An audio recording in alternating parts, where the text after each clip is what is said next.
Bonsoir à tous. Bonsoir. Que Dieu soit béni. C'est notre première réunion du mois d'octobre. C'est cela, non? Les futurs mariés, de ceux qui sont en âge de se marier ou qui ont le désir de se marier. Amen. L'objectif de ce moment consiste à nous préparer sur le plan spirituel, physique, émotionnel, voilà, mais aussi sur le plan de la parole de Dieu, mais surtout caractériel aussi, le plan caractériel. Parce qu'il y a certaines personnes qui, à cause de leur sale caractère, et ce temps-là, on les prend au nom de Jésus pour nous préparer dans tous ces domaines-là. Amen. Je veux juste nous demander si quelqu'un a quelque chose à dire au sortir de la réunion de mercredi passé. C'était vraiment un temps d'intercession, on a beaucoup intercédé, vraiment intercédé, on a fait cela, après avoir partagé 2 ou 3 versets. Et puis nous avons beaucoup prié. Je sais si quelqu'un a quelque chose à dire ou un témoignage par rapport à la réunion passée. Alléluia. Vous êtes libre de prendre la parole même pour vous qui êtes à distance. On t'écoute, sœur Alpha, ta question. Moi, c'est pas par rapport à la session passée, parce que la dernière fois on a prié seulement, c'est par rapport à la réunion de septembre. La dernière réunion avant la réunion de prière. Voilà, où on a parlé des fiançailles et les relations dans les fiançailles et le choix des témoins. D'accord. Et on est beaucoup revenu aussi sur les fiançailles. Et du coup, j'ai quand même encore des questions par rapport à la période des fiançailles. On a dit que les fiançailles ne peuvent pas être rompues. Par la grâce de Dieu, on a pris beaucoup de versets qui expliquaient que l'Église est fiancée à Jésus et Jésus ne se séparera jamais de son Église par la grâce de Dieu et que le mariage, ce sera comme ça, tous au ciel. Maintenant, dans le cas des frères et sœurs qui se fiancent, ma première question c'est si, vu qu'on, selon la parole de Dieu, on ne rompt pas les fiançailles, qu'est-ce qui se passe si l'un des deux fiancés décide de rompre? Par exemple, une sœur se fiance avec un frère et après le frère ne veut plus continuer. C'est pas elle qui veut arrêter, mais c'est le frère qui ne veut plus de la relation ou vice versa. C'est la sœur qui ne veut plus. Dans ce cas-là, qu'est-ce que le frère ou la sœur qui a été enseignée, par exemple, le Ménon de Loup, comme on est enseigné, qui sait que les fiançailles ne se rompent pas, doit faire dans ce cas-là? D'accord. Est-ce qu'elle est libre d'aller se fiancer avec quelqu'un d'autre, vu que c'est pas elle qui a décidé d'arrêter les fiançailles ou qui a stoppé la relation, ou elle doit prier et attendre que le frère ou la sœur, dans les deux sens, en tout cas l'un des partenaires, revienne sur sa décision? D'accord. Déjà, c'est une question assez délicate. Il faut d'abord qu'on soit rassuré que les frères, c'est-à-dire la sœur et le frère qui sont fiancés, soient vraiment de Dieu et que ces fiançailles viennent de Dieu. C'est vraiment important de le signaler. Pour ma part, je crois que si ça vient de Dieu, si ça vient de Dieu, je crois que les fiançailles ne vont pas être rompues en fait. Je ne sais pas si vous comprenez. Alléluia. Ça vient de Dieu. Voilà quoi. Parce que quand on est de Dieu et qu'on est sérieux avec Dieu, tout ce que l'on fait est sérieux et Dieu est sérieux avec nous en fait. Voilà quoi. Donc pour ma part, je pense que si l'un des conjoints ou des fiancés décide de rompre, il faut aller chercher le mobile, les causes, je veux dire, la rupture. Vu que la Bible, la parole de Dieu interdit la rupture des fiançailles, donc la sœur qui est fiancée au frère qui vient rompre doit accorder un peu de temps, doit s'accorder un peu de temps, je le crois, de prier et de consulter Dieu pour qu'elle sache pourquoi est-ce que le frère a rompu, veut rompre les fiançailles en fait. Parce que n'oubliez pas aussi que derrière l'ennemi travaille. Amen. Voilà quoi. Vous savez, de nos jours, et c'est la vérité d'ailleurs, la Bible dit que le diable lance des traits enflammés, c'est ça non? Envers qui? Nous sommes enfants de Dieu. Le diable n'aime pas entendre parler du mariage, surtout marier les enfants de Dieu que nous sommes en fait. Le diable n'aime pas entendre parler de la famille, surtout la famille chrétienne en fait. Voilà quoi. Parce que du mariage, la famille, l'église commence et les grandes choses peuvent arriver en fait. Donc, accorde-toi que la sœur ou le frère s'accorde un peu de temps. Voilà quoi. Pourquoi le frère veut rompre les fiançailles, pourquoi la sœur veut rompre les fiançailles, alors qu'au départ tout était sérieux, tu t'es engagé. Accorde-toi un peu de temps, accorde-toi un peu de temps, prie, cherche Dieu. Et maintenant, si le temps passe et que le frère est parti et qu'il s'est engagé ailleurs, ou bien et qu'il a perdu la foi, Dieu dans sa souveraineté saura quoi te dire. Alléluia. si véritablement tu es sérieux, sérieuse, si véritablement tu es engagé, si véritablement tu es avec Dieu en fait. Voilà quoi. Maintenant, si le frère ou la soeur qui vient rompre les fiançailles, c'est à cause de l'ennemi ou des puissances des ténèbres qui veulent rompre parce que derrière l'ennemi connaît un peu l'objectif ou le but de ce mariage, de cette union. Voilà quoi. Dieu va tout régler pour que le frère et la soeur reviennent pour demander pardon et que le mariage se fasse au nom de Jésus. Donc accordez-vous un peu de temps. Lorsque le frère et la soeur viennent dire je vais rompre les fiançailles, ne l'incrimine pas, ne le traite pas de tout et de rien. J'ai compris. Et toi, dans le secret, prie.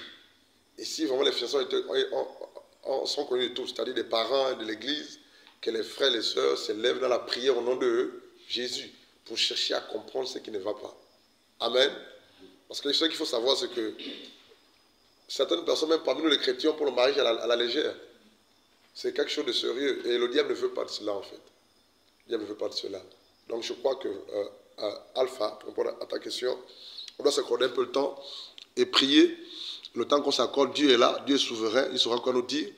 Ici, en temps, le temps se combien de temps? 1 mois, 2 ans, 3 ans, 5 mois, 6 mois, 1 an, je ne sais pas. Seul Dieu connaîtra le temps en question, en fait. Alléluia. Et puis on sera fixé par rapport à la suite. Et la personne sera fixée par rapport à la suite, par la grâce de Dieu, en fait. Amen. Si c'est l'ennemi qui est derrière, tout rentre dans le parcours de la prière. Donc, quoi. Le frère peut se rompre ou la soeur peut se rompre parce qu'au départ, ce n'est pas de Dieu, en fait. Voilà quoi. Et si ce n'est pas de Dieu, ça n'a jamais été des fiançailles, c'est ça, non? C'est juste la chair qui a voulu se fiancer, en fait. Je ne sais pas si vous comprenez mon langage. Donc, dans tous les cas, cherchez à savoir le mobile de la rupture. Voilà quoi. Est-ce que c'est Dieu? Est-ce que c'est le diable? Voilà quoi. Est-ce que derrière les fiançailles, c'était la chair? C'était pas la volonté de Dieu? Et puis, du coup, Dieu se révélait au frère ou à la sœur qui veut rompre ou qui a décidé de rompre. Mais si ce n'est pas Dieu qui est dans la chose, dans l'affaire, ça n'a jamais été agréable, donc il n'y a pas de problème. Le frère et la sœur peuvent se relancer ailleurs. Alléluia. On sait un peu ce que je peux dire comme élément de réponse. Sauf si la sœur veut compléter quelque chose. Amen. Voilà, mais retenons que les fiançailles ne doivent pas être rompues. Par rapport à cette réponse, j'ai du coup la deuxième question. Vas-y. Et tu as dans ta réponse que les fiançailles qui sont selon la volonté de Dieu ne doivent pas être rompues. Maintenant, celles qui ont été faites par la chair ou par nous-mêmes peuvent être rompues. Parce que Dieu n'est pas impliqué ou engagé dedans. Du coup, ma question c'est, mais par rapport à la volonté de Dieu, c'est vrai que je crois qu'on est tous là, on veut se marier selon la volonté de Dieu, mais comment reconnaître alors? Enfin, tout le monde sauf toi et le frère Fabrice parlera, c'est Dieu. D'accord. Et la sœur Doris. Comment reconnaître le conjoint ou le futur mari ou la future mariée selon la volonté de Dieu dans ce cas-là, parce qu'on sait que si on s'engage une bonne fois pour toutes. D'accord. J'essaie de m'expliquer parce que c'est pas très clair pour moi et j'aimerais pouvoir donner tous les éléments pour que... Explique-toi alors. Par exemple, j'ai écouté une sœur qui s'est mariée qui a dit la volonté de Dieu, c'est pas une personne, c'est une position. C'est-à-dire, il peut arriver que tu te fiances avec une personne et que la personne après décide de partir. Est-ce que parce que la personne est partie ou s'est remariée avec une autre personne, tu vas rester à attendre sans toi-même avancer? Et elle a donné un exemple en disant c'est comme quand on fait un projet d'un film ou bien un projet d'évangélisation ou bien un projet de prédication. Si jamais on désigne quelqu'un, on dit le Seigneur a dit que c'est toi qui dois partager la parole de Dieu. Et la personne refuse de partager. Est-ce qu'à cause de ça, la parole de Dieu ce jour-là ne sera pas partagée?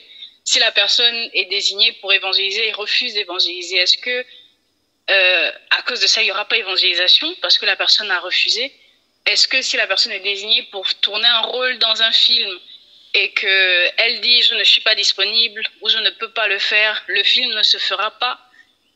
Donc c'est un peu... J'ai un peu du mal du coup à reconnaître, enfin, comment on fait pour vraiment reconnaître la volonté de Dieu avant de se fiancer? Comment on fait pour reconnaître que ce frère-là ou cette sœur-là est la volonté parfaite de Dieu pour moi? D'accord. Je ne sais pas si... C'est clair en tout cas. C'est clair. Les amis, c'est clair pour vous aussi? C'est clair, non? Alpha, j'ai une question à te poser avant de Oui, répondre c'est à ta clair. question. Tu me permets? Oui, oui. Dis-moi, la sœur qui te l'a dit est mariée? Oui, elle est mariée. C'est très bien. Deuxième question. Elle est toujours en couple? Oui, elle est toujours en couple. Elle s'est mariée récemment. C'est-à-dire qu'elle est toujours dans le mariage? Bien sûr. D'accord. Est-ce que dans son foyer, Et ça son va? mariage a un bon témoignage. Son mariage est un bon Son témoignage? mariage a un bon témoignage. D'accord. Mais Oui. sauf que l'exemple qu'elle a donné n'est pas bon. Ça ne sied pas. Ce n'est pas conforme à la parole de Dieu. Il faut le lui dire. On ne peut pas comparer la volonté de Dieu par rapport à quelque chose de capital tel que le mariage, au tournage d'un film ou à quelqu'un que l'on désigne pour prêcher l'évangile. Parce qu'on peut désigner quelqu'un pour prêcher l'évangile hors de la volonté de Dieu. Quelqu'un peut tourner un film. Mais en fait, les exemples ne sied pas. Ce n'est pas conforme en fait. Et c'est là le souci, hein. Alpha et les autres, nous tous. C'est là le souci. C'est quoi le souci? C'est que on écoute beaucoup de prédicateurs, de conseillers, surtout en matière matrimoniale. On écoute beaucoup de personnes. Quelqu'un est marié, il va donner son exemple, son témoignage. Et le plus souvent, le témoignage, ce n'est pas le fond de la personne. Et le plus souvent, ce que l'on dit ou ce que l'on montre sur le plan extérieur n'est pas forcément ce que l'on vit à l'intérieur, en fait. Donc cet exemple-là n'est pas bon. Et si c'était à moi qu'elle aurait dit ça, je l'aurais recadré de suite. Ça fait 12 ans, avec mars prochain, je vis des mariages communs, étant chrétien. Ce qui fait qu'avant de m'aviser à dire quelque chose, donner un conseil en matière de mariage, je veille à ce que je dis, ce que je dois dire, soit conforme à dire la parole de Dieu, en fait. Sinon, ça va perturber, ça va déséquilibrer les personnes qui vous écoutent, en fait. C'est vraiment important, en fait. Comment reconnaître la volonté de Dieu, en guillemets, parfaite par rapport à son futur mari ou à son fiancé ou à sa fiancée, en fait. Je ne peux pas dire que c'est simple, la reconnaissance de la volonté de Dieu. Ça n'a jamais été simple. C'est toujours soit à la dernière minute où on a essoufflé, on a essayé de manière personnelle qu'on accepte la volonté de Dieu, en fait. Et c'est la vérité. La volonté de Dieu n'est pas facile à saisir et surtout à accepter. C'est souvent la dernière minute où quand on est soufflé ou quand on a pris tous les raccourcis, on se rend compte qu'on s'est cogné la tête et qu'on revient au point de départ. En matière de mariage, un conseil, faites attention au mari ou au mariage dont vous avez au modèle ou les conseillers matrimoniaux que vous écoutez. Faites attention. Parce que je connais une chose, c'est que entre ce que le couple vit dans la maison, dans le secret, c'est pas ce qu'il montre à l'extérieur. On peut faire semblant, dehors, marié chrétien, main dans la main, en jouant souris, mais dans le fond, c'est autre chose. J'ai lu un témoignage où un ancien couple, voilà quoi, ils ont donné un témoignage. Ils sont mariés, ils avaient tout, vraiment c'était heureux, c'était la paix, c'était la joie. Un couple chrétien ancien dans une église. Mais c'est quand le mari est mort que la femme s'est libérée, s'est extériorisée. Elle a tout dit. Mais quand on les regarde sur le plan externe, à l'église, en assemblée, moi je veux être comme ce couple-là en fait. Mais quand la femme a parlé après la mort de son mari, c'était compliqué à l'intérieur. Je vous donne un conseil. Prenez un temps de repos. Allez chez un couple, mariez l'église, passez un week-end, vendredi soir, samedi, dimanche, une semaine. Dites-leur, vraiment papa ou maman, je vais venir à la maison, vraiment je vais passer le week-end. Ils ne vont pas refuser. Alléluia, s'ils refusent, c'est leur affaire, ils sont libres. Et puis, soyez là. Vous allez remarquer ce que se montre dehors n'est pas forcément ce que se vit à l'intérieur. Donc veillons en fait. On va répondre à la préoccupation de la sœur. Alpha. Alpha, que ton cœur ne se trouble point. La même chose pour les autres qui sont là. Amen. Vous savez, la volonté parfaite de Dieu par rapport au mariage est capitale. Mais cette volonté ne se laisse pas dessiner aussi rapidement. Pourquoi? Parce que de l'autre côté, on a deux ennemis. Premier ennemi par rapport au fait de discerner la volonté de Dieu par rapport au mariage, c'est la chair. La chair, ta chair. Le deuxième ennemi, c'est le diable. Le troisième ennemi, c'est les conseillers qui sont autour de nous. Voici un peu les trois niveaux des ennemis en fait, pour connaître la volonté de Dieu par rapport au mariage. Certainement, je marche avec ma soeur Doris Et puis, elle se confie à moi. Et puis, un frère me demandait la main. Et je demande l'avis de ma soeur. Et ma soeur me dit, le frère là, oh non, il est trop moche. Premier ennemi par rapport à ce dont on parle là. La chair peut te faire passer à côté de la volonté de Dieu par rapport au mariage. Ta chair. C'est que ta chair aspire, c'est que ta chair désire, c'est que ta chair veut. Les critères de ta chair. Le deuxième ennemi, c'est le diable. Parce que, rappelez-vous que quand on parle de mariage là, c'est pour accomplir les desseins de Dieu. Quand Dieu marie deux personnes, c'est pour que ces deux personnes accomplissent les desseins de Dieu, la volonté de Dieu. Donc, comme Alpha le sait, il y a une volonté pour le mariage, une volonté dans le mariage. C'est vraiment différent, je me comprends. Dans le mariage, il faut marquer la volonté de Dieu. Et quelle volonté de Dieu pour ton mariage, c'est différent en fait. Et le diable connaît un tout petit peu ce qu'il lui attend de toi et ce qu'il lui attend de vous deux. Une fois mariés, vous savez, la femme, c'est l'ossature de l'homme. Qui est d'accord avec ça? C'est le squelette. La femme, c'est la poutre de l'homme. C'est elle qui tient. Voilà pourquoi Adam a dit quoi? Cette fois-ci, l'os de la chair de Maha. La femme, sur le plan spirituel, c'est le squelette de l'homme, la poutre. Ce qui fait que le diable, connaissant cela, va travailler pour que toi, qui m'écoutes ce soir en tant que chrétien, enfant de Dieu chrétienne, tu ne te maries pas selon le choix de Dieu ou la volonté de Dieu. Donc du coup, on doit veiller sur notre chair. Du coup, faites attention même aux conseils que je vous donne en matière de mariage. Examinez-les et allez-y vers Dieu. Blanchard Mungu a dit ceci comme conseil. Monsieur, toi tu dis quoi? Il va te répondre. C'est pour dire que comment reconnaître son futur, son fiancé ou sa fiancée? Il n'y a pas de points ou de clés spécifiques. Je ne sais pas si vous comprenez ce que je dis. Ou des conseils, tout arrêter ou planifier ou faire. Si tu vois comme ça, c'est que c'est ça. Si tu vois comme ça, c'est ça. C'est comme ça. Déjà arrêté que c'est comme ça. Donc on te donne une sorte de quoi? De canevas. Non. C'est toi-même, sur la base de la relation que tu as avec Dieu, de l'intimité, de l'amour, la crainte de Dieu, que Dieu va te dire, oui, c'est lui, c'est pas elle, c'est lui, c'est pas elle, c'est lui, c'est pas elle. C'est la bonne personne. C'est tout. Et pour y arriver, c'est pas facile. Même pour moi qui te passe, ça n'a pas été facile. Mais Dieu a dû me tirer les oreilles et me mettre le visage contre le mur. J'étais buté et j'ai accepté la volonté de Dieu. Donc c'est juste pour dire qu'il n'y a pas de recette toute faite. Pour que je te dise, pour qu'on te dise en matière de fiançailles, pour que tu reconnaisses ton fiancé ou ta fiancée, voilà. Il y a deux critères. La parole de Dieu, le Saint-Esprit, ton intimité avec Dieu, ta relation avec Dieu, ton engagement, ton sérieux avec Dieu, t'aidera ou t'aideront à reconnaître que l'homme qui me demandait la main là, c'est Dieu. Mais à première vue, ce n'est pas facile. Sauf si au préalable, Dieu t'a déjà parlé. Avec la prière, par la grâce de Dieu. Et si c'est vraiment Dieu, il va confirmer. Et si ce n'est pas Dieu, si tu es sérieux ou sérieuse, il va toujours confirmer. C'est aussi simple que ça. Donc, ne vous saturez pas la tête avec les conseils de Marie à gauche, à droite. C'est important, oui, mais veillez. Ne soyez pas apeureux, ou inquiets, ou inquiète, ou soucieux. Je parle de la sœur en question, une sœur. Seigneur, est-ce que la demande en mariage du frère là, est-ce que c'est toi? Seigneur, est-ce que si j'accepte, c'est ta volonté? Si je refuse, est-ce que c'est pas l'homme de ma vie que je fais passer à côté? N'est-ce pas les sœurs? C'est l'inquiétude en fait.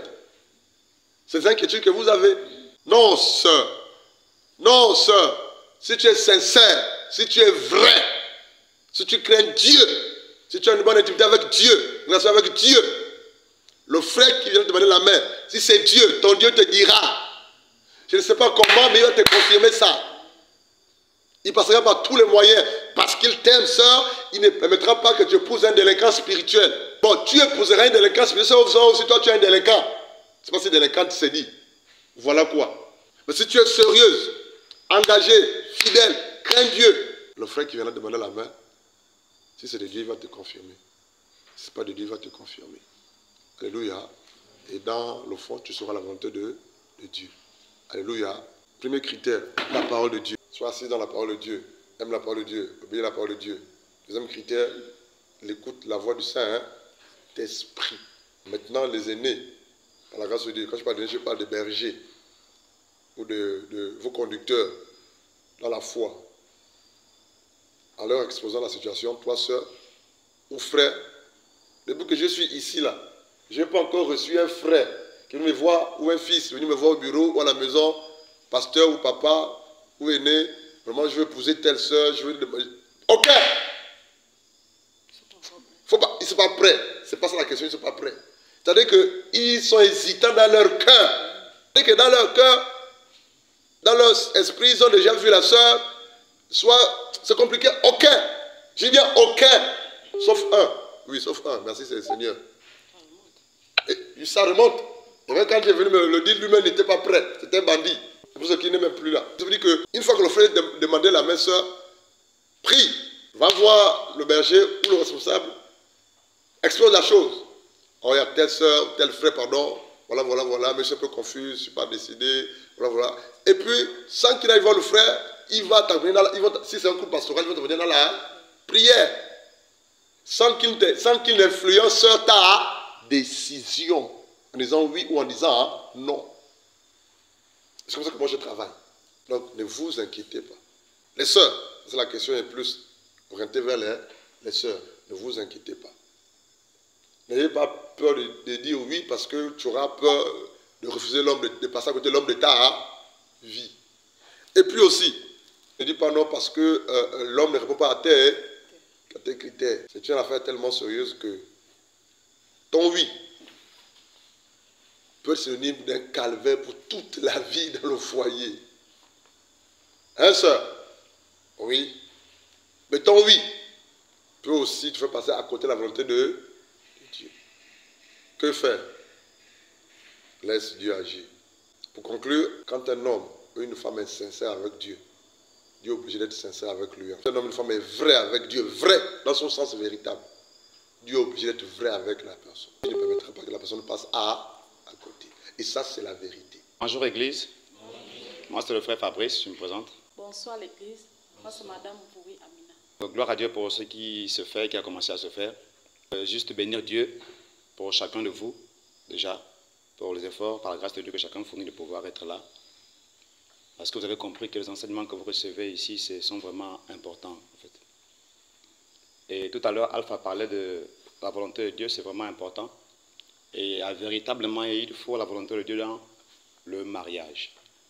Maintenant, il faut dire que la volonté de Dieu doit venir trouver déjà un fondement, qui est la parole de Dieu. Donc, il te faut déjà être en avance dans la parole de Dieu, afin que lorsque sa volonté viendra pour le mariage, tu es déjà assise concernant la parole de Dieu. En fait. Et c'est pour cela que nous sommes là, en fait. Ce fondement-là qui est la parole de Dieu. Et vraiment, c'est une grâce aussi pour vous, parce qu'il y a deux types de chrétiens. Il y en a qui sont convertis, qui se sont mariés, mais avant de se marier, ils n'ont pas reçu de tels fondements. Il y a aussi des chrétiens, avant de se marier, ils ont reçu ce fondement-là.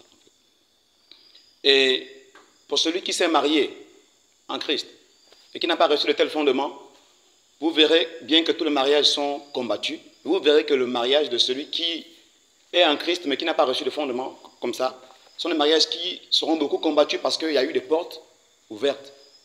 Parce qu'il y a des choses qu'ils ne connaissaient pas. J'ai été édifié concernant la réunion la dernière fois sur le choix des témoins. Alors nous sommes nombreux à voir, ou encore ailleurs, hein, moi aussi, en même temps, quand j'ai fait mon choix de témoin, je n'ai pas tenu compte de ça parce que je n'avais pas reçu des enseignements sur l'importance du choix des témoins. En fait. Et c'est différent que toi aujourd'hui. Donc je ne savais pas aujourd'hui que mais un témoin peut venir et puis signer ton acte de mariage et puis prononcer des paroles incantatoires dessus. Ce sont des réalités aujourd'hui. Donc beaucoup de couples chrétiens sont persécutés parce qu'il n'y en avait pas ce fondement au départ. Or que vous, aujourd'hui, vous allez rentrer dans votre mariage assis, si on peut dire, en fait. Plusieurs portes seront déjà fermées à l'avance, contrairement à d'autres qui seront en train de lutter, plein d'incompréhensions. Ils auront du mal à surmonter beaucoup de choses parce qu'ils n'ont pas reçu. Ça pour ne pas me répéter. Amen. Donc Dieu soit béni, déjà pour ça. Et j'ai béni aussi le point qu'on va aborder tout à l'heure. Donc Dieu parle par des fortes convictions. Il y en a parmi vous certainement qui... soyons courageux, hein, allons-y vers la personne, vers papa pour dire que bon voilà, moi je vois telle soeur, moi je vais l'épouser. Il y en a aussi que Dieu parce que Dieu parle par des songes, selon Job 33. Dieu parle par des rêves, par des songes, par des... Donc il y en a aussi parfois qui... on a reçu un songe, tu l'as fait, et puis le visage de quelqu'un, ne garde pas ça, ne le banalise pas en fait. Tu peux aller vers quelqu'un qui est un ancien dans la foi et puis dire, bon voilà mon rêve, je le fais ça, puis j'étais avec telle personne. Et puis lui va garder ça pour lui. Mais la soeur aussi, pourquoi je suis arrivé, un jour aussi, toc toc, voilà ce que j'ai reçu, voilà. Et puis ça peut concorder ensemble. Amen. Et puis on peut aussi à partir de là déterminer pour voir si... Mais le mariage n'est pas sur, ne se fonde pas sur les rêves ou les songes. Sauf que ça peut être une piste pour savoir si Dieu veut que l'on se marie ou pas. Donc aujourd'hui, le thème c'est les mauvaises motivations pour se marier. C'est très important d'aborder ce thème-là. Et les questions de Alpha, vraiment, viennent encore confirmer qu'il faut encore qu'on en parle. Donc quelles sont tes motivations en fait? On peut se marier ayant des très mauvaises motivations. On va rapidement lire Jérémie 17, verset 9. Nous parlons aujourd'hui de la motivation concernant le mariage en fait. Les mauvaises motivations pour se marier. Donc Jérémie chapitre 17, verset 9. Rien n'est plus trompeur que le cœur humain. On ne peut le guérir. On ne peut rien y comprendre. Amen. 10. Verset 10. Moi, dit le Seigneur, je vois jusqu'au fond du cœur. Je pèse le secret des consciences, ainsi je peux traiter chacun selon sa conduite. Nous parlons aujourd'hui des mauvaises motivations de se marier. Et c'est Dieu qui est l'auteur du mariage. Et nous voulons que les choses soient bien faites, afin qu'il n'y ait pas de casse et de troubles dans le foyer. Et qu'est-ce que Dieu dit? 9. Le cœur est tortueux par-dessus tout. C'est Dieu qui parle. Il est méchant. Qui peut le connaître? Donc, le cœur d'un homme non régénéré est méchant, est tortueux. 10. Moi, l'Éternel, j'éprouve les cœurs et je sonde. Dieu est le seul qui a ce pouvoir de lire les pensées d'un futur conjoint, d'une future conjointe en fait. Dieu est le seul qui connaît les motivations réelles de chacun. Si on veut que les choses soient bien faites, il faut faire recours à Dieu. Il faudrait que Dieu soit au centre de notre mariage, pour ceux qui sont sur le point de se marier. Donc Dieu sonde les cœurs. Et généralement, c'est l'apparence, en fait. Donc la question sera posée. Tu es là, aujourd'hui, par la grâce de Dieu. Dieu soit béni. Tu étais dans le monde. Qu'est-ce qui s'est passé quand tu te retrouves aujourd'hui dans une réunion? Et pas n'importe quelle réunion, une réunion de mariage. Et qui dit mariage, dit alliance. Là, ça c'est...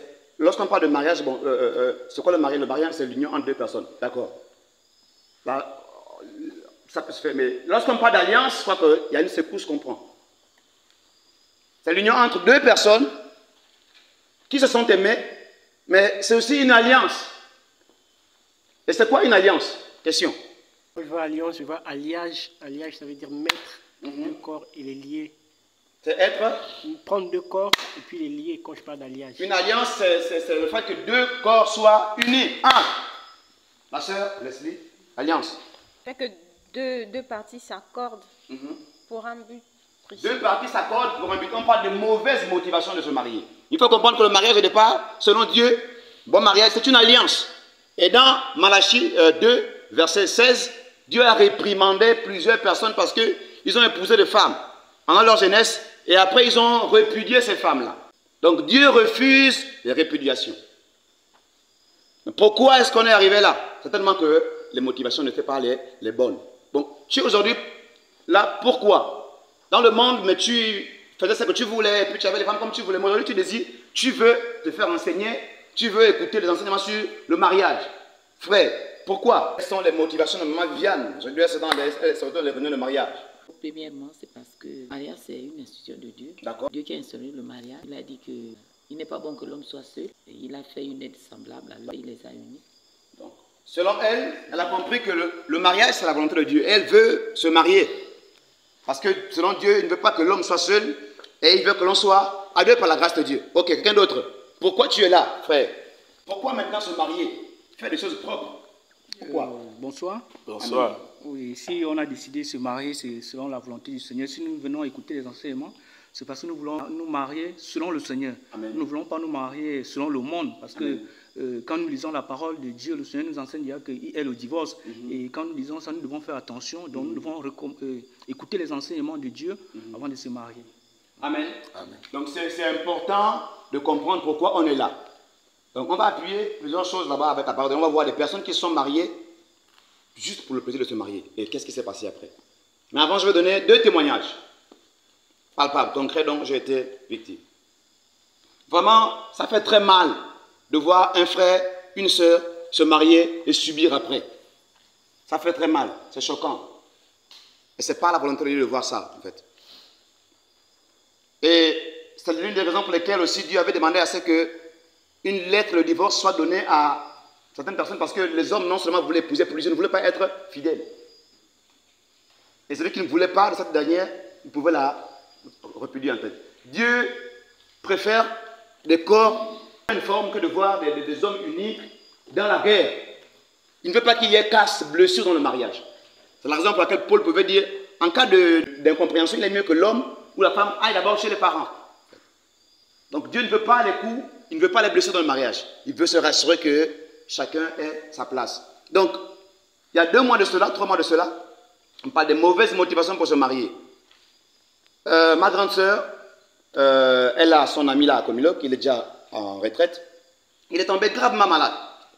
Et on a demandé à ce qu'il soit évacué, parce que vraiment c'était compliqué. Et là, évacué, il faut, après, il doit faire Libreville, il doit aller dans tes pays, soit en Afrique du Sud, pays étranger.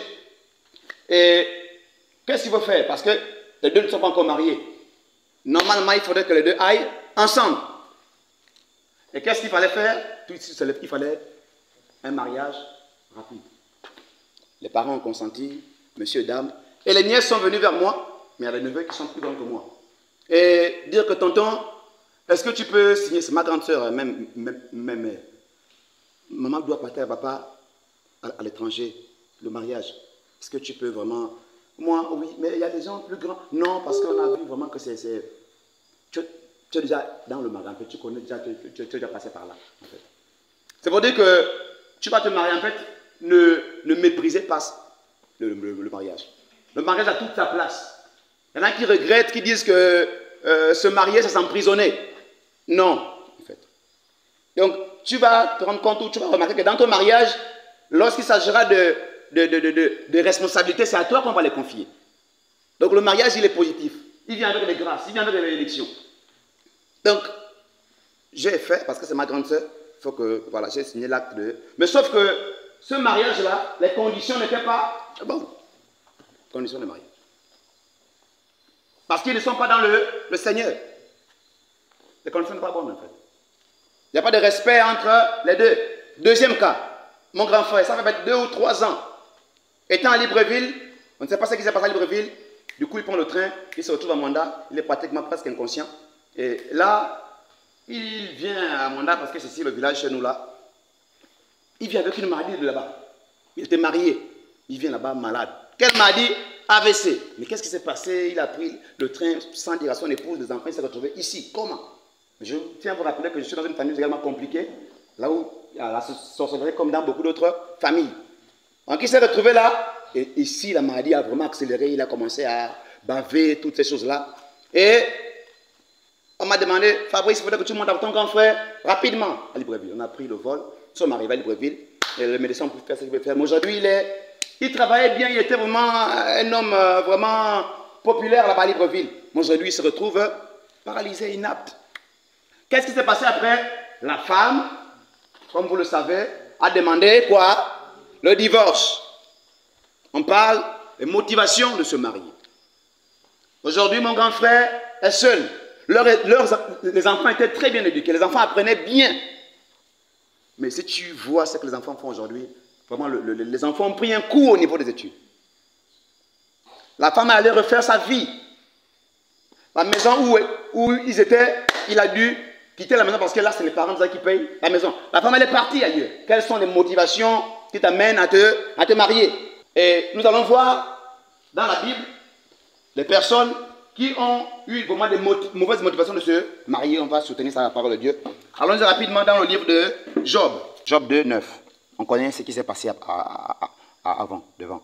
On va lire Job 2, 9. Ici, on parle d'un couple marié. Nous parlons des mauvaises motivations de se marier. Donc, il est bon de comprendre ça maintenant, afin qu'on rentre dans un mariage parfait. Donc, les motivations, le plus souvent, sont des mauvaises. Et on voit aujourd'hui au tribunal. Faites un tour, vous verrez que ce sont plus de chrétiens qui sont divorcés. Donc, c'est important de revenir là-dessus, parce que les motivations ne sont pas souvent les bonnes. On peut venir aux réunions, mais dans le fond, on a déjà ces critères, en fait. On peut venir aux réunions, dans le fond, on sait déjà qui on veut marier. Parfois, ce n'est pas selon la volonté de Dieu. Donc, Job, chapitre 2, verset 9. Job 2, verset 9.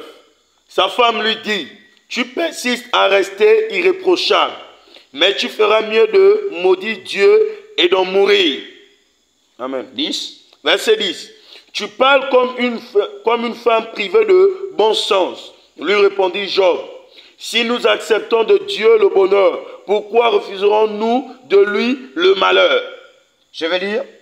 Sa femme lui dit, tu demeures ferme dans ton intégrité. Donc il était marié, cet homme-là. Et elle pose la question après avoir perdu tous ses biens. Job, tu demeures ferme dans ton intégrité. Maudis Dieu et meurs. Mais Job lui répondit, tu parles comme une femme insensée. Donc Job ici avait épousé une femme qui avait elle avait épousé Job, je ne sais pas sur quel critère en fait. Pour elle, certainement, elle s'appuyait sur les biens de Job, je ne sais pas. Donc, insensé, quoi? Nous recevons de Dieu le bien et nous ne recevons pas aussi le mal. En tout cela, Job ne pécha, point. Donc, cette femme-là n'avait pas épousé Job pour les épreuves. Elle ne voyait pas un Job et elle mariée dans les épreuves. Elle avait repoussé ce côté-là. Elle se voyait dans le bonheur jusqu'à. Quelles sont les motivations pour lesquelles tu veux te marier en fait? Mauvaise motivation aujourd'hui, on parle de ça en fait. Pourquoi tu veux te marier? Mais c'est très bien de se marier. Mais cette femme n'était pas prête à supporter l'état de Job, son mari. Mais au départ, c'était bon. Mais épreuve, persécution, elle a refusé de partager la même épreuve que son mari. Elle a refusé de partager la même douleur que son mari. Donc elle avait un problème de conversion, cette femme-là. Il ne faudrait pas que cela soit le cas pour toi. Je vais donner juste 3 ou 4 exemples. On peut se marier à cause de la pression sociale. Il y en a comme ça, un chrétien. On a donné sa vie à Christ. Mais le jour du mariage, quand on veut se marier, mais les motivations, c'était quoi? La pression au niveau de la société. C'est-à-dire, tu as des amis, tu as des copines. Et la majorité sont mariés. Et toutes les fois que tu veux te rapprocher de lui ou d'elle, pour écouter leur conversation, ils vont te repousser en te disant que ça concerne les mariés. Ça ne te concerne pas, tu n'es pas encore marié. Et là, tu peux être poussé à chercher un conjoint à cause de ça, en fait. Donc, il y en a qui se marient à cause de la pression sociale, la société. En fait. Premier point. Il y en a qui se marient aussi à cause de la pression familiale, on est en train de citer. 1. La pression sociale. Dehors, là-bas. On peut se marier à cause de ça. Mauvais mariage. Mauvaise motivation de mariage. 2. La pression familiale. Tu vis avec tes parents. Et là, tu veux te marier. Mais il y a vraiment la pression. Qui te met la pression? La famille. Ou tu n'as même pas encore à cœur de te marier. Mais les parents vont te dire que toi aussi, tu as quel âge? Pression familiale. Tu as déjà 30 ans. Tu as déjà 40 ans. Ton petit frère est déjà marié. Ça fait déjà 3 fois que les autres, en fait, dans la famille, on a déjà 3 personnes mariées, il ne reste plus que toi. Donc, on peut subir de telle pression au niveau de la famille et pousser à se marier. Mauvais mariage. La pression familiale. Ou aussi, au niveau de ton emploi, pour ceux qui travaillent. Je vais prendre un exemple avec ma soeur Leslie. Leslie est sage-femme. Alors là, elle fait très bien son travail en tant que sage-femme. Et on va l'évaluer. Les gens viennent, général, et puis on parle d'évaluer ceux qui sont en train de travailler. Et là, on va se rendre compte qu'elle travaille bien. Et il y a un poste vacant, un poste au-dessus. On peut confier ce poste-là à Esteli.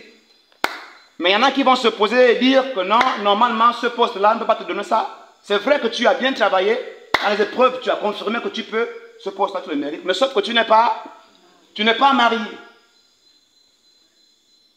Ça existe. On parle de mauvaise motivation de se marier. Et là, qu'est-ce qu'elle va le faire? Elle va aller rapidement façonner un mariage. Ou bien t'attrister. Soit faire un mariage rapidement avec gain. Il faut rapide. L'autre point, c'est le ministère.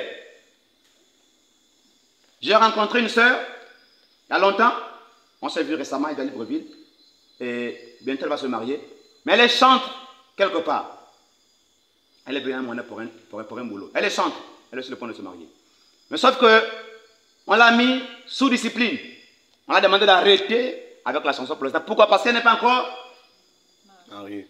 Donc, avant d'exercer le ministère, selon certaines assemblées, il faut d'abord se... Mais qu'est-ce que la parole dit à ce sujet-là? Donc, ailleurs, on enseigne qu'avant de chanter, il faut se marier. Ailleurs, on enseigne qu'avant d'exhorter, évangéliser, il faut se marier.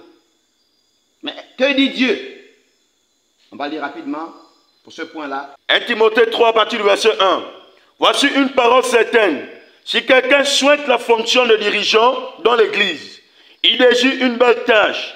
Il faut qu'un dirigeant d'église soit irréprochable, mari d'une seule femme, sobre, raisonnable et convenable, hospitalier, capable d'enseigner, qu'il ne soit ni buveur, ni violent, mais doux et pacifique, qu'il ne soit pas attaché à l'argent, qu'il soit capable de bien diriger sa propre famille et d'obtenir que ses enfants lui obéissent avec un entier respect. On peut s'arrêter là. Verset 3. Il faut donc, il faut qu'il soit ni adonné au vin, ni violent, mais indulgent. Où je vais à partir du verset 2. Il faut donc que l'évêque soit irréprochable, mari d'une seule femme. Ça veut dire quoi? Le jour où tu voudras te marier, ton mariage doit être un mariage monogamique et non polygamique. Donc ça veut dire quoi ici? Qu'on peut exercer, on peut travailler pour Dieu avant même de se marier. Donc ne jamais se marier, parce qu'on m'a dit qu'avant d'exercer dans un couloir quelconque, dans Dieu, il faut d'abord, comment on appelle ça? Il faut d'abord quoi? Il faut d'abord se marier, en fait. Donc ne te marie pas parce qu'on t'a dit qu'avant de chanter, il faut que tu te maries. Ne te marie pas parce qu'on t'a dit qu'avant d'exhorter, il faut que tu te maries. Non. Dieu veut qu'on le sait. D'abord, c'est ça la priorité. Le mariage nous trouve dans le service déjà. Donc ici, on a cité quelques points de mauvaises motivations pour se marier. On va aussi voir rapidement dans 2 Samuel 13. 2 Samuel 13 à partir du verset 1. Voici ce qui se passa par la suite. Absalom, fils de David, avait une sœur ravissante qui s'appelait Tamar. Amnon, un autre fils de David, en tomba amoureux.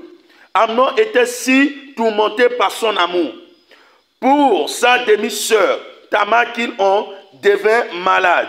En effet, il semblait impossible de l'approcher car elle était encore vierge. Mais il avait un ami très avisé, Jonadab, fils de Shammam et neveu de David. Jonadab lui demandant, « Prince, pourquoi donc es-tu si déprimé chaque matin? Ne veux-tu pas me le dire? C'est que je suis amoureux de Tamar, la sœur de mon demi-frère. » Absalom répondit, « Amon, eh bien, suggéra Jonadab, couche-toi sur ton lit et fais semblant d'être malade.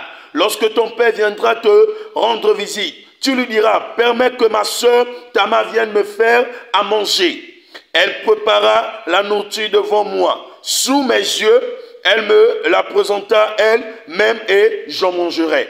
Amnon se coucha donc et fit semblant d'être malade. Le roi vint lui dire, visite, et Amnon et lui dit, permets que ma sœur Tamar vienne. Confectionnez devant moi 2 petits gâteaux. Elle me le servira elle-même et je les mangerai. Verset 7. David dit à Tamar chez elle, va chez ton frère Amnon et prépare-lui à manger. Tamar se rendit auprès d'Amnon et le trouva au lit. Elle prépara de la pâte, le pétrit, confectionna des gâteaux sous ses yeux et les fit cuire. Verset 9. Prenons ensuite la poêle et les disposa pour qu'ils puissent manger. Mais il refusa, il ordonna de faire sortir tout le monde. Et tous obéirent. Verset 10. Il dit alors à Tamar, viens m'apporter ces gâteaux jusqu'à mon lit. C'est là que tu me les serviras toi-même et que je les mangerai. Tamar prit les gâteaux qu'elle avait faits et les apporta jusqu'au lit d'Amnon. Verset 11. Au moment où elle lui présenta pour qu'il les mange, il la saisit en lui disant, viens au lit avec moi, Tamar. Verset 12. Non, Amnon, s'écria-t-elle, ne me fais pas violence. On n'agit pas ainsi en Israël. Ne commets pas cette infamie. Verset 13. Où irai-je ensuite traîner ma honte? Et toi, tu passerais pour un ignoble individu en Israël. Voyons, parle-en plutôt au roi, et il ne refusera pas de me donner à toi. Verset 14. Amnon ne voulut rien entendre. Étant plus fort qu'elle, elle la maîtrisa et il la maîtrisa et la viola. Verset 15. Là-dessus, il s'est mis à la haïr profondément. Il la détesta avec plus de passion qu'il avait aimé précédemment. Il lui ordonna, va-t'en. Verset 16. Non, cria-t-elle, me renvoyer ainsi sera un crime encore plus grand que celui que tu viens de me commettre. Mais Amnon ne voulut de nouveau rien entendre. Il appela son jeune serviteur et lui dit, qu'on expulse cette fille de chez moi. Verrouille bien la porte derrière elle. Ici, il est question d'un inceste d'abord, mais en même temps, il y a aussi un enseignement derrière.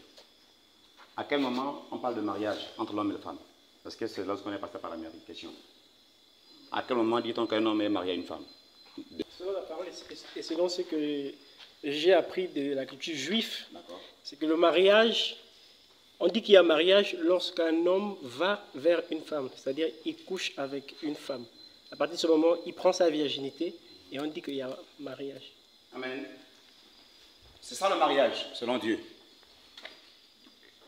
Quand on va à la mairie célébrer le mariage, c'est que le maire fait là, on n'est pas encore marié. Le tour de ville, tout ça là, on n'est pas encore marié. Quand on part honorer les parents, tout ça là, le mariage n'est pas encore fait, il n'est pas encore vraiment célébré. Il n'est fait complet que lorsque on part avec cette dernière au lit. Ici, c'est une histoire vraiment intéressante et vraie. On parle de mauvaise motivation d'être ensemble, de se marier avec un homme. Et voilà ce qui s'est passé dans la maison de David. Après cela, nous sommes dans 2 Samuel chapitre 13 verset 1. Après cela, voici ce qui arrivait à Absalom, fils de David. Avait une sœur qui était belle. Retenons, belle. Et qui s'appelait Tamar. Et Amnon, fils de David, l'aima. Amnon était fils de David. Tamar, aussi fille de David. Et Tamar était belle. Et Amnon, son frère, l'a aimé. Et on continue. Amnon était tourmenté jusqu'à se rendre malade à cause de Tamar, sa sœur, car elle était vierge et il paraissait difficile à Amnon de se faire sur elle le moindre tentative. On dit Amnon était tourmenté. Alors, on va s'arrêter là. Lorsqu'on voit un homme, pour les femmes ou lorsqu'on voit une femme, souvent on a comme des palpitations. Amen. Et il y en a qui vont se marier sur cette base-là. C'est-à-dire le cœur commence dès que tu le vois, le cœur commence à faire. C'est pas. En fait, tu as ressenti, dans le monde, on a ressenti ça. En fait. Donc cet homme-là, ça c'est un amour dangereux. L'amour que l'homme là ressenti pour sa soeur-là. Mais c'est l'inceste, mais il y a un enseignement derrière. On dit que Amnon était tourmenté jusqu'à se rendre malade. Cet amour n'existe pas. Il y a des gens qui vont venir vers toi pour te dire que je suis fou amoureux ou je suis malade d'amour de toi. Ça là, il faut calmer un homme comme ça. Je suis vraiment malade. Et Amnon avait des insomnies. On va descendre. Mais ça, c'est quel type d'amour qui va rendre quelqu'un malade? Qui va le paralyser jusqu'à un point que vraiment il est compliqué. Un tel sentiment Un tel amour, il faut veiller à cela. Qu'est-ce que c'est derrière? Mais elle était belle. Certainement, c'était à cause de sa beauté qu'il voulait aller avec elle. Il y en a qui se marient sur ce point-là, sur ce fondement-là. Les formes, il est beau, elle est belle, il s'exprime bien. L'autre point aussi qu'on n'a pas dit, c'est mauvaise motivation de se marier, les finances. Cet homme-là, vraiment, il est stable. Avec lui, vraiment, on ne se rassure même pas si à la crainte de Dieu, mais il vient à l'église et pour nous, c'est suffisant. Parce que dans le fond, dans le calcul, lui, c'est un homme qui donne facilement à la libéralité, en fait. Non. En fait. Donc, il aimait, son amour pour lui était donc tourmenté jusqu'à se rendre malade à cause de Tamar, sa sœur. Car elle était vierge et il paraissait difficile à Amnon de faire sur elle des moindres. Donc, il ne savait comment approcher cette femme-là. Il était amoureux. Il n'y a pas d'amour fou. Je suis fou amoureux de toi, ça n'existe pas. Parce que pour nous, qu'est-ce qui prouve qu'on aime une femme? Nous sommes déjà enseignés. Est-ce que c'est lorsque mon cœur bat pour toi quand je te vois? À quel moment dit-on que ce couple-là vraiment s'aime? Leur attachement, à leur manière d'être ensemble. Ils vont se toucher, parce qu'il y en a qui se touchent. Non, pas forcément. Les relations s'aiment beaucoup, hein. Mais moi, je mets dans la main. C'est ça. Pour nous, on résume l'amour à ça. Vas-y, vite. Bon, parce qu'on voit, hein. Bon, si on connaît le couple, voilà, si personnellement je connais le couple, ce qu'ils font, voilà, et tout ça, je peux déterminer qu'ils s'aiment. Voilà, ça c'est moi personnellement. On parle en complicité. Hein. La complicité, c'est-à-dire c'est-à-dire qu'ils font tout ensemble. Ils font tout ensemble. Ils font tout ensemble, c'est un point. Mauvaise motivation de se marier. Il y en a qui ne sont pas prêts. Est-ce que tu vas faire tout ensemble avec lui? On devient un dans le mariage.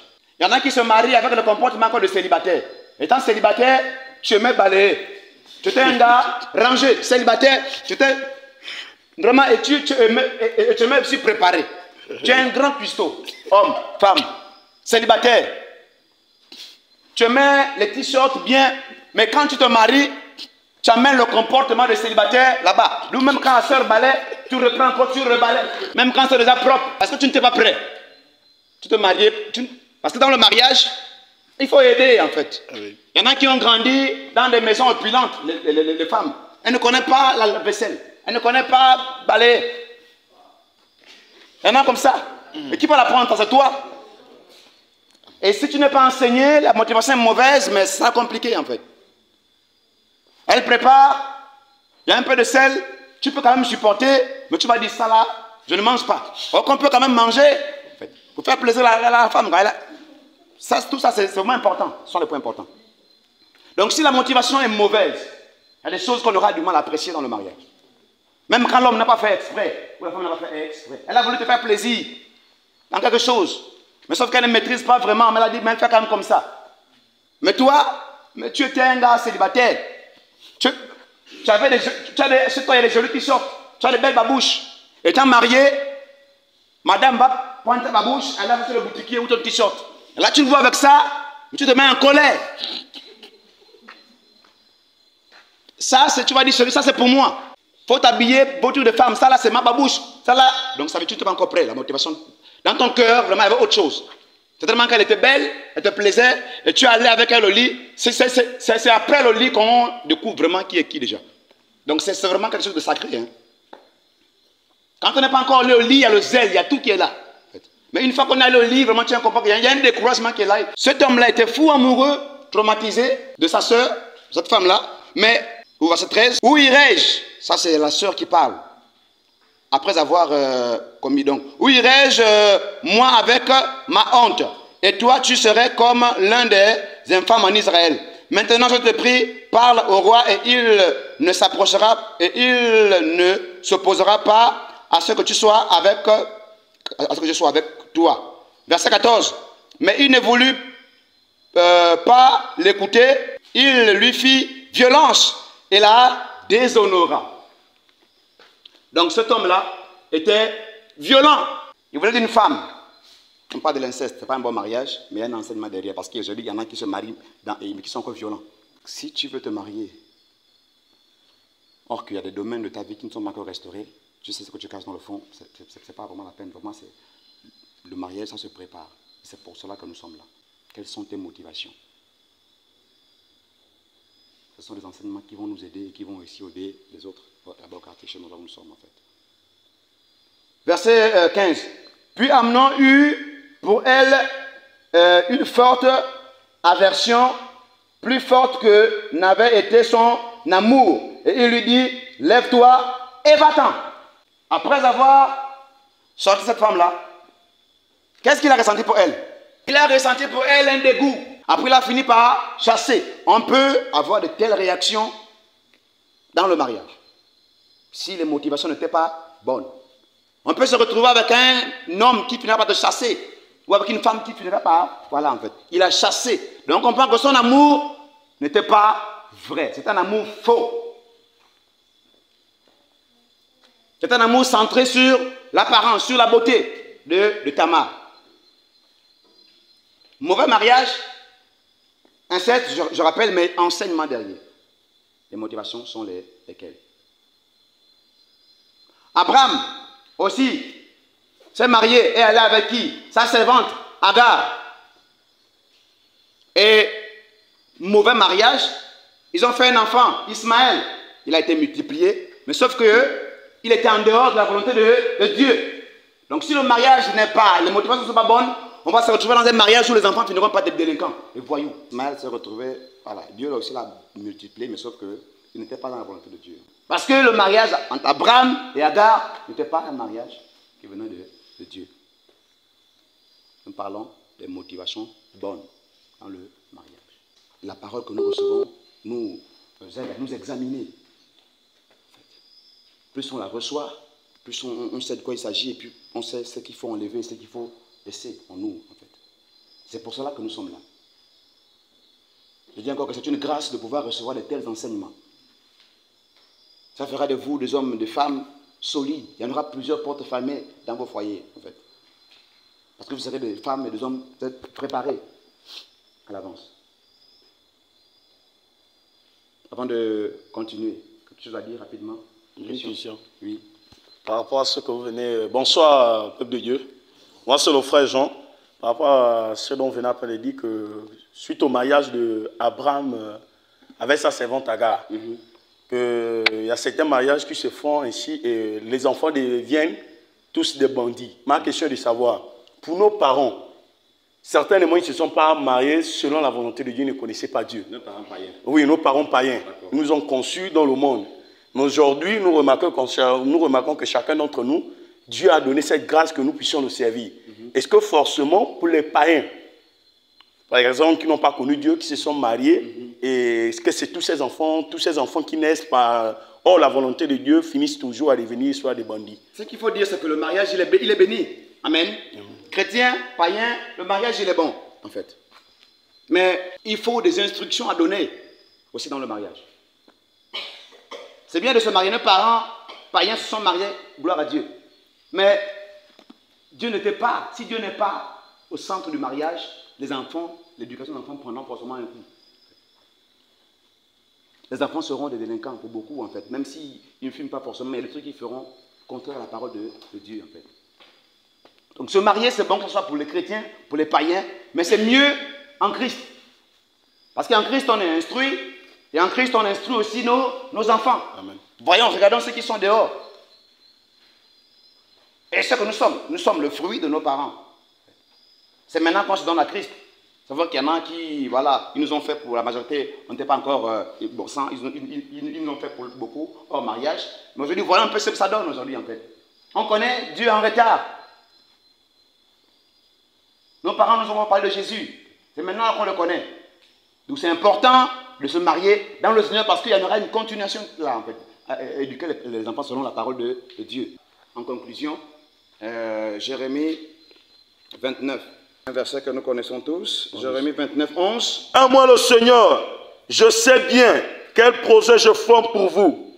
Et je vous l'affirme, ce ne sont pas des projets de malheur, mais des projets de bonheur. Je veux vous donner un avenir à espérer. Amen. Amen. Donc on ne se marie pas à cause de la pression sociale. On ne se marie pas à cause de la pression familiale. On ne se marie pas à cause de manque de finances, donc pauvreté. On ne se marie pas parce qu'on veut exercer dans le ministère. On se marie parce qu'on veut faire la volonté de Dieu. Parce que le mariage a été institué par Dieu. Et Dieu dit qu'il connaît, en termes de mariage, il connaît les projets qu'il a pour toi. Donc, pour chaque mariage, il y a des projets. Et pour que ces projets s'accomplissent dans ta vie, il faudrait que tu sois à ta place. Et pour que nous soyons à notre place, il faut recevoir les enseignements. Et une fois enseigné, Dieu va envoyer sa volonté pour la femme ou pour l'homme qu'il te faut. Veillons à ce que nos motivations soient les bonnes.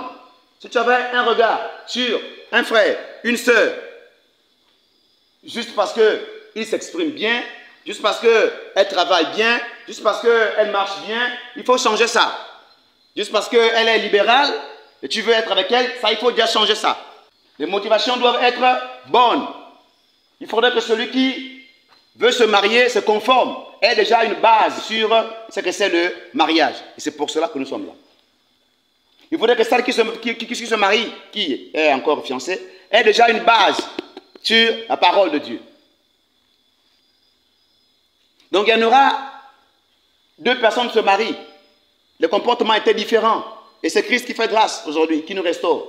Donc dans le foyer, il y en aura certaines choses qui pourront venir se répéter. Et comment est-ce qu'on va les gérer? Donc si les motivations n'étaient pas bonnes, on aura du mal à se supporter les uns les autres. Or que Dieu veut que l'on se supporte comme il nous supporte étant en Christ. Nous sommes l'Église. Christ nous supporte. Donc c'est vraiment important de comprendre ça. Et c'est vraiment une grâce de pouvoir entrer dans son mariage, avant d'entrer dans son mariage, de recevoir de tels enseignements qui sont des poteaux pour chacun en fait. Donc on devient un avec son conjoint. Sans ça, on n'est pas prêt de se marier. Le salaire, il est commun. Selon, je crois, quel verset? Ecclésiaste 4, verset 9. Donc, le mari et la femme ont un seul salaire. Le salaire, il est commun. Sinon, les motivations ne sont pas bonnes si le salaire n'est pas commun. Le compte, il est commun. Sinon, les motivations ne sont pas bonnes. Les vêtements, s'il veut porter ce qui est à toi, il peut le faire. Bon, pas la femme, plus l'homme qui peut porter ce qui est... Voilà, il faut le dire en fait. Non, vous comprenez ce que je veux dire? Amen. C'est plus l'homme en fait, plus c'est la femme qui peut porter ce qu'il y a à l'homme, un t-shirt, un truc comme ça. Donc il peut le faire, parce que vous êtes désormais deux. Donc les motivations doivent être les bonnes, si on veut jouer dans notre foyer en fait. Amen. Amen. Donc je vais terminer, je vais passer la parole. Alléluia. Amen. Il est quelle heure? 19h11. D'accord. Amen. Amen. Là, je crois que le partage, il a pris tout le temps qu'il fallait. Alléluia. Amen. Gloire à Dieu. Sauf si on peut prendre 2 minutes pour dire quelque chose avant de conclure, pour rentrer à la maison. Gloire à Dieu pour ce moment. Il y a quelque chose à dire? Oui, Yannick Flore. J'aimerais savoir si le fait de...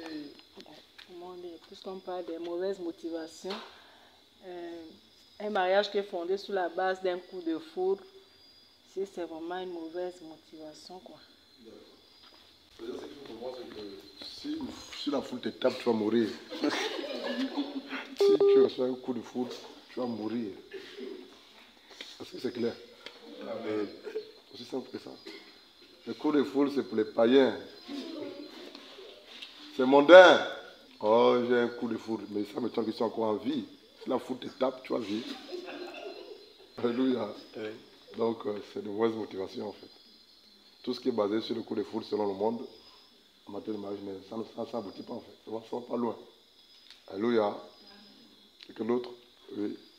Dans la continuité de l'enseignement, je me soulever un point, sous forme de questionnement également, par rapport à ces sœurs-là. C'est surtout pour les sœurs. C'est là qu'il se pose la question de la ménopause, en se disant que j'ai un certain âge avancé. C'est ça, non? Ça dépend de sa mari, hein? D'accord, ok. En se disant que j'ai un certain nombre d'années avancées et j'ai du moins une aspiration particulière pour le nombre d'enfants que j'aimerais avoir dans mon foyer. Et n'étant pas encore marié, me conformant à la parole de Dieu, ne pouvant pas aller avec un homme pour avoir des enfants, est-ce qu'il n'est pas question pour moi de me marier rapidement afin de pouvoir faire mes enfants. Comme Fabrice disait tout à l'heure, mon fils, il faut comprendre que si on se marie sur de mauvaises bases, mauvaise motivation, mauvais mobile, mauvaise raison, on passe à côté. Un mariage qui est fondé sur des mauvais mobiles, mauvaise motivation, mauvaise base, dans le foyer, c'est le calvaire. C'est ça que ça veut dire le calvaire. Hein? La souffrance. C'est l'enfer. C'est vraiment important de le souligner en fait. L'une des mauvaises motivations, mariage, c'est je vais me marier plutôt parce que je vais avoir des enfants. Mauvaise motivation. Parce que là j'ai avancé, il faut que je me marie. Mauvaise motivation. Si je te marie sur cette base-là, parce que je suis avancé en âge, puis je dois avoir des enfants, je ne veux pas un enfant, puis les autres ont des enfants, je n'ai pas d'enfants.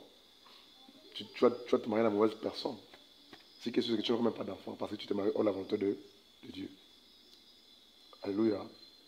C'est ce qu'il disait par rapport à la pression de la société, en fait. La pression sociétale, en fait.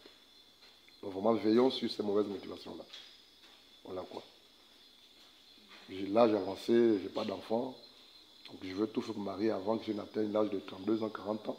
Parce qu'à l'âge là, c'est l'âge de la ménopause. Donc je vais me façonner, fabriquer un mariage. Et la première personne qui en avait demandé la mère, je parle de la soeur, va accepter. Elle n'a pas examiné, demander la volonté de Dieu. Donc on doit veiller là-dessus. Amen. Amen. C'est simple que ça en fait. Si on dit oui parce qu'il faut dire oui, voilà quoi. Tout mariage c'est un calvaire. Vraiment un véritable calvaire. J'étais avec un couple hier au téléphone. C'est la dame, hein. Ils sont mariés depuis des années, hein. Je crois 2 ans avant nous. Hein. Donc à peine 14 ans. Ils sont à 12 ans. Je suis avec Mars prochain. Elle me dit, Blanchard, je suis fatigué. Je vais me retirer en fait. Je n'ai rien dans ce mariage-là en fait. Chrétien affermi depuis des années. La question c'est, quel est le mobile? Pourquoi ils sont mariés? Je vais arrêter, je suis fatigué. Je perds mon temps. C'est un mariage illusoire. Donc la question c'est celle, mais qu'est-ce qui les a poussés à se marier? Qu'est-ce qui les a poussés? Je ne sais pas dans l'état, mais je connais les raisons pour lesquelles ils sont mariés. Mais les raisons n'étaient pas fondées en fait, c'était pas propre. Et tout était réuni pour qu'ils ne se marient pas. Ils ont forcé. Tout était réuni pour qu'ils ne se marient pas. Donc vraiment on doit veiller sur les mobiles, les raisons, les motivations de notre mariage. C'est vraiment important. Donc il ne faudrait pas que je vais me marier parce que je vais avoir les enfants. Mauvaise motivation. Je vais me marier parce que je me sens seul, la solitude me fatigue. Vrai ou faux? Mauvaise motivation. Je vais me marier parce que je suis avancé en âge. Mauvaise motivation. Je vais me marier parce que la Bible dit dans 1 Corinthiens 7, 9, oui, c'est la Bible, que si tu brûles, marie, mauvaise motivation. Eh bien, si tu brûles, et que c'est la mauvaise motivation, mais ton mari va bien se brûler. Pourquoi vous souriez? Non, mais c'est la vérité. La Bible dit si tu brûles, marie-toi, vrai ou faux? Oui. Mais si tu te maries parce que tu brûles, ton mari va bien se brûler, ton mariage là. C'est là la bonne question. Mais c'est même ce que tu comprends. Le verset dit comme tu comprends là.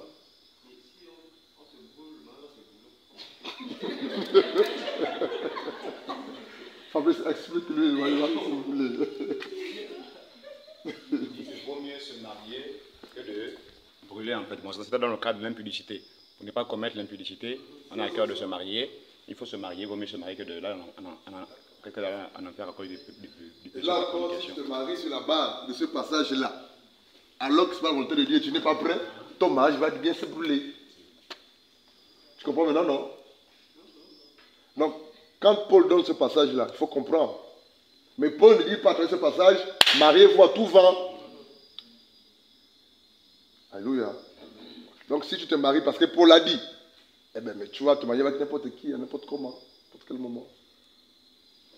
C'est tellement une question cruciale qu'il faut beaucoup veiller en fait. On va voir pourquoi je ne m'amuse pas avec le mariage. Parce que je sais, les frères, je sais ce que je dis. Il y a des personnes qui sont mariées avant moi, étant dans le Seigneur, ou étant païens, avant moi. Ils viennent prendre le conseil chez nous. Ils appellent, ils les rentrent, jour comme nuit. Qu'ils soient païens ou chrétiens, qu'ils soient moins âgés ou plus âgés. Et je suis en contact avec des couples de toutes sortes, païens ou chrétiens. Mais je vous assure que sur 10 couples, c'est un exemple. Il n'y a qu'un qui semble être, les 9 c'est le feu. Je t'ai dit que c'est même honteux d'en parler. C'est le feu. Et même quand tu écoutes les histoires, quand tu conseilles, tu pries, tu as même mal la tête à leur place. Comme Fabrice le disait tout à l'heure, ces partages sont là pour nous préparer. Vous allez tous vous marier. Alléluia. Vous allez tous vous marier. Au nom de Jésus. Amen. Dernière question avant que je ne conclue. Dernière question. Regarde une petite question. Même vous qui êtes en ligne, hein, c'est des questions. Par rapport à cet enseignement. Oui, forcément. On est dans le contexte, non? Oui. Pour le monde ne peut pas parler de poule, on parle de la bonne de motivation. Est-ce qu'il y a des frères et des sœurs en ligne qui ont une question par rapport au partage? Moi, j'avais un témoignage de frères et sœurs que je voulais partager. Vas-y. En fait, j'avais connu un frère et une sœur qui étaient tous les deux chrétiens. Et le frère, il voulait se marier avec la sœur, il s'était accordé. C'était une sœur vraiment qui était très belle physiquement. Et après, lors d'une réunion commune, le frère a dit devant tout le monde que bon, il a décidé de rompre, de ne plus aller jusqu'au mariage avec elle. Parce que voilà, il n'était pas satisfait de son comportement, de son caractère. Et le frère qui était là avait essayé de les raisonner pour dire, bon, les fiançailles, normalement, on les rompt pas. Mais le frère, il était décidé, il a dit non, c'est pas elle, je ne veux plus.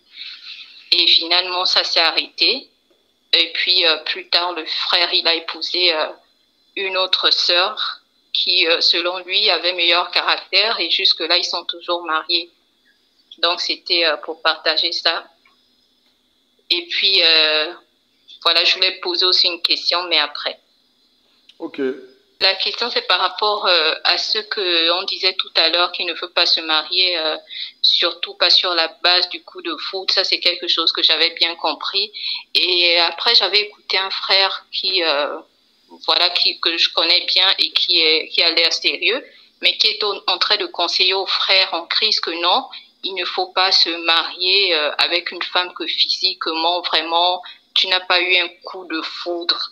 Ou que vraiment, il faut vraiment aimer comment elle est physiquement et tout. Donc, du coup, il faut que quand tu la vois, tu apprécies vraiment comment elle se présente. Donc, j'avais trouvé ça un peu contradictoire, en fait. Vraiment contradictoire. C'est juste les mots qui ne sied pas, en fait. Ce qui dit, il n'y a pas de vérité, mais il utilisait un mauvais mot. Il aurait dû mettre à la place de coup de foudre une sorte d'attirance physique. Un tout petit peu. Amen. Voilà quoi. Un tout petit peu, en fait. On ne peut pas... on peut pas... même quand Dieu dit, exemple Blanchard, c'est elle ta femme, Dieu permettra qu'il y ait l'amour au départ, ou bien un tout petit peu, alléluia, amen. Ça va avec. Maintenant, peut-être qu'à cause des critères que tu t'es façonné, l'amour n'y est pas, mais par la grâce de Dieu, l'amour va venir. Parce que l'amour vient, dis amen. L'amour peut venir. Oui, l'amour vient. Au départ, ce n'est pas là. Mais si c'est Dieu qui a dit, l'amour viendra. Dieu fera que l'amour vienne et soit. L'amour peut venir. La Bible dit que la foi vient, non? Amen. C'est ce qu'on entend, non? Amen. Donc le frère te dit des bonnes paroles, l'amour va venir. Amen. Dieu va parler, l'amour va venir. Amen. Amen. C'est la vérité. Et ce que je vous dis, c'est la vérité. C'est vrai, hein? Dieu te bénisse, ma fille. Donc, il est difficile d'épouser une femme qu'on n'aime pas, parce que certainement, elle ne répond pas à nos critères, ou peut-être que c'est pas ça en fait. Mais si c'est Dieu qui a dit, et que la femme n'est pas comme celle que tu veux là, ou l'homme, Dieu fera tout. Attends, qui donne l'amour, qui communique l'amour? Dieu. Qui donne les sentiments? Dieu. Et tu penses que, mais vous aussi, il va donner. Le problème c'est que nous limitons beaucoup Dieu. Et la chair parle plus que l'esprit, et que la volonté de Dieu également. Donc veillons. Alléluia. Donc le coup de foudre, ce n'est pas biblique. C'est mondain. Ce n'est pas le langage biblique en fait, de Dieu. Voilà quoi. Ça c'est des choses de séries télévisées, vrai ou faux. Voilà quoi, laissez ça là-bas. On parle des choses sérieuses. Amen. Dernière question, avant que je ne conclue. Le thème a été épuisé, juste lire une petite chose. Quand tu es prêt pour le mariage en fait, il faut veiller à ce que les motivations soient bonnes. Tes motivations. Veillons, veille à ce que tes motivations soient bonnes en fait, tes mobilités, tes raisons, qui te poussent à te marier, à accepter la main du frère ou de la sœur en fait. C'est vraiment important. Veillons sur nos motivations. Sur les mobiles, en fait, nos raisons. Veillons. Il ne faudrait pas que ce soit la raison que le frère a citée, en fait, au départ. Voilà quoi. Il ne faudrait pas que tu te maries sous la pression du père, ou de la mère, ou des parents, ou sous la pression du pasteur. Voilà quoi. Ou parce que tu veux fuir la pauvreté. La pauvreté est tellement forte que un frère vient te demander la main, puis tu ne parles de la volonté de Dieu, puis tu acceptes pas parce que tu veux fuir la pauvreté. Encore la solitude. C'est pas bon en fait. Voilà quoi. Ou parce que tu veux recevoir l'amour. Tu as un manque d'amour, c'est ça, non? Et puis tu veux recevoir l'amour et puis ce sont les mobiles. Non, c'est pas bon. Parce que tu veux acquérir une certaine position dans la société, en fait. Tu veux te marier. C'est pas bon, en fait. Surtout pour nous sommes enfants de Dieu, on doit veiller. Alléluia. Autre chose, par la grâce de Dieu. Alors, je voulais poser une question. Oui, Fedora, on t'écoute. Bonsoir à tous. Bonsoir, Féo. Oui, je disais, j'ai un oncle qui est marié, on va dire plus de 33 ans. Hein, parce que leur premier enfant doit avoir 3 ans.